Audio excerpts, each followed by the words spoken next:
One of the points of contention this offseason, and it's been this offseason because things were going so swimmingly for the defense last year that it was easy to sort of forget about Felix Anudike-Uzomah, but has been the production of Felix Anudike-Uzomah. And I've done a few videos on this topic before this offseason, but Arrowhead Pride came out with an article today about expectations for FAU this season, and there were a couple of things that I thought were worth mentioning, worth commenting on here for this video, and I've done a little bit of extrapolation, a little bit of math, a little bit of calculation towards the end of this video that I'll get to, that really, in my mind, sort of cement what I've said about FAU all along.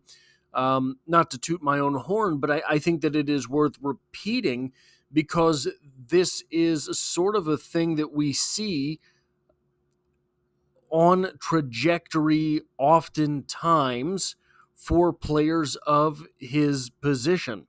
So the article itself from Arrowhead Pride includes the following quote on what we can expect in 2024 from FAU. Quote, the most obvious role anudike-uzomah could play in Kansas City this season would be as a designated pass rusher or pass rushing specialist, much like during his rookie season. To expand this role, he will need to play more consistently, end quote. Now, that is a bit of a misnomer in my opinion, because I think that by the sheer power of the English language, that sentence becomes a bit ambiguous. Quote, to expand this role, he will need to play more consistently, end quote, is suggesting two things, but only one. So I believe what the author is actually saying is that his play itself needs to be more consistent. On a play-by-play basis, he has to be more dependable with his responsibilities within the parameters of the defense. But what that sentence also allows, if we're allowed to be lawyers of a sort, is that he needs to be on the field more consistently. And I think that is more the point than anything, because last season it was when Charles Omenihu came back from injury that we actually stopped seeing FAU. Early in the season, we saw more FAU than we did later. And this was also the case with George Karlaftis in his rookie season. Remember those early games, he played almost all of the snaps, and as they sort of weaned him back, took him off the field a little bit more, his play got more consistent. But with FAU, it wasn't just that he fell from, say, 70 snaps to 40. It was that we stopped seeing FAU basically in the double digits of snaps. So I think that the actual answer for what would help him is more time on the field, because that time on the field is what will translate to more consistently fulfilling his actual responsibilities within the parameters of the defense. Now, the article is really good. They have a lot of clips pulled from Twitter/X to really make examples of FAU in his play as a rookie, so it's definitely worth checking out. I do not mean to usurp any of the interest you might have in that article, simply to expand upon it. The bottom line, this is how the article in question ends, quote, most of anudike-uzomah's 2023 playing time came during Charles Omenihu's early season suspension. Since Omenihu is now recovering from an ACL injury suffered during this postseason, anudike-uzomah is likely to get significant snaps during the season's opening weeks. And while he might not yet be ready for a full workload, we should still see him on the field more often than we did after Omenihu returned last season. Since the Chiefs retained almost all of their veteran defensive linemen, anudike-uzomah will still be given time to hone his skills, but seeing him on the field more consistently would be a great sign for his future. And here we get the actual opposite meaning of that consistency quote that we got earlier, which might mean that I simply misread it in the context of the article earlier. But being on the field, right? I'm on record, and I'm having to delete the record to reclaim my YouTube channel, but I'm on record saying that I think anudike-uzomah's ceiling is basically Mike Danna, which isn't a bad ceiling. It's not necessarily what you would have wanted. It's not a ceiling you would have wanted to draft at 32 overall, probably, but it's a good piece to a defense. Mike Danna has absolutely come in, and while he has not revolutionized the defense, he has raised the floor of the defense consistently. So, or considerably, pardon me. So I wanted to really sort of understand, how does that look? How do we compare FAU to Mike Danna now? How do the two players compare, at least as far as the stats are concerned? So that's exactly what I did. I took the numbers. FAU played 218 snaps last season. Mike Danna, abbreviated here as DNA because it's difficult to fit everything on a page, but Mike Danna played 745 snaps.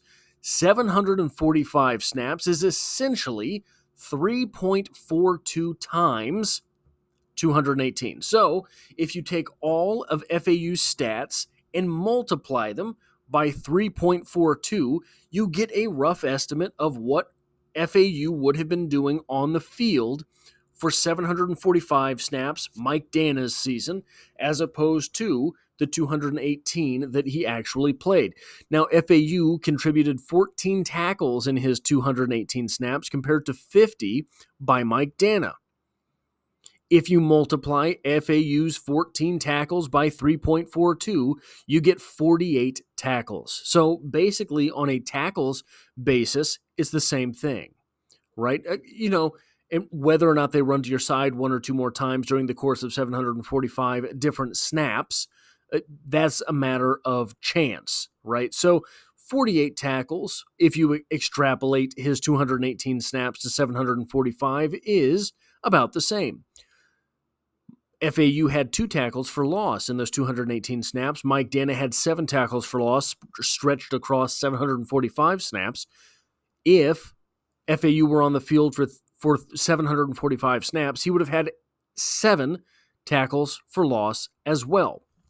So we have, through these two stats, which are very big stats for defensive linemen, essentially the same player. Here's where things get a little bit wacky. In 218 snaps, Felix anudike-uzomah had 7 quarterback hurries and half of a sack. 745 snaps for Mike Danna, he had 13 quarterback hurries and 6.5 sacks. If FAU played the entire 745 snaps that we saw from Mike Danna, he would have had 24 quarterback hurries, twice the number represented by Mike Danna, but he would have only had 1.5 sacks. The interesting thing to note about this is that as a rookie, George Karlaftis had a disproportionate number of quarterback hurries to sacks as well. The next season, as he started converting quarterback hurries into sacks, the quarterback hurries actually fell a little bit. Now, I can't tell you the mechanism behind this. I can't tell you why that seems to be the case, but I can tell you that it does seem to be the case. So, the 24 quarterback hurries that FAU is projected to have hit is nearly twice the number that Mike Danna put up. The 1.5 sacks is basically a quarter of the 6.5 sacks put up by Mike Dana. FAU right now, what this essentially means is that Felix Anudike-Uzomah right now is converting stats at the same level as Mike Dana. So, one of the things that we have not seen from Derek Noddy, that we have not seen from Mike Dana, that we have not seen from Sky Moore is progression. And this isn't the biggest sin in the world, right? These guys are, or at least so far have, entered the league at a roughly the same level that they will play. It's not always the case. George Karlaftis, Trent McDuffie, both had much better second seasons than their rookie years, and we have no reason to believe that they won't have better third seasons than second seasons. Next season for Felix Anudike-Uzomah will be very, very telling. This is going to be the season where we understand whether or not FAU's productivity will accelerate or whether he will be when allotted 745 snaps like Mike Dana, with whether then he will be a Mike Dana level player. Again, not a sin. Mike Dana is a perfectly acceptable piece of a defense. Mike Dana is not George Karlaftis. Mike Dana, definitively a building block of a good defense in the NFL. Mike Dana, sort of the equivalent to Jalen Watson at cornerback, not L'Jarius Sneed or Trent McDuffie. This is not a bad thing. You have to have Mike Dana's. You have to have Jalen Watson's. If FAU is able to escape that trajectory, is able to find escape velocity for his productivity in the NFL, it will be a welcomed sigh of relief for the Chiefs. Why? Why do the Chiefs need FAU to not be Mike Dana, but instead to be a George Karlaftis, for example? The Kansas City Chiefs are drafting very late in the draft every season. I think we can all agree, whether or not we believe Xavier Worthy is going to be an extremely impact wide receiver in the NFL or not. Whether or not you believe that, I don't know how I feel yet. I think we can all agree it's kind of boom or bust. I think we can all agree that if he's not, that he will not be a 750-yard wide receiver. I think we can all agree probably this profile means he's going to be a 1,000-yard guy or he's going to be a 250-yard guy. Probably there's very little in between for a guy like Xavier Worthy. Say, just pretend that break goes the wrong way. Pretend Xavier Worthy is Sky Moore. I'm not saying you will be. Pretend that's what ends up happening at the NFL level. Pretend FAU is Mike Dana. Now you have 2 consecutive first-round draft picks that will not be handing you first-round draft pick productivity. That is very, very difficult to overcome at the NFL level. The Kansas City Chiefs have traded away several first-round picks under the tutelage of Brett Veach, and for a little bit there, we're starting to show the signs of wear and tear that puts on a roster. Now, they did it in order to win Super Bowls, not to win 10 games. And they won Super Bowls. But those 4 or 5 season contracts that are awarded to first-round picks are extremely valuable when they are executed. They are extremely valuable to team building when they are hits. When a team gets a 5-season starter, all of a sudden it's something that you don't have to plan for a half of a decade. There are 22 starters on your team. There are 22 second stringers on your team. And then you've got some third stringers too. When you don't have to plug those holes immediately at the starter level positions, it goes a long way towards dynasty program building. If all of a sudden, and we're just throwing out hypotheticals, all of a sudden the Chiefs spent 2 first-round draft picks in 2 consecutive seasons on Mike Danna and Sky Moore, it would be problematic.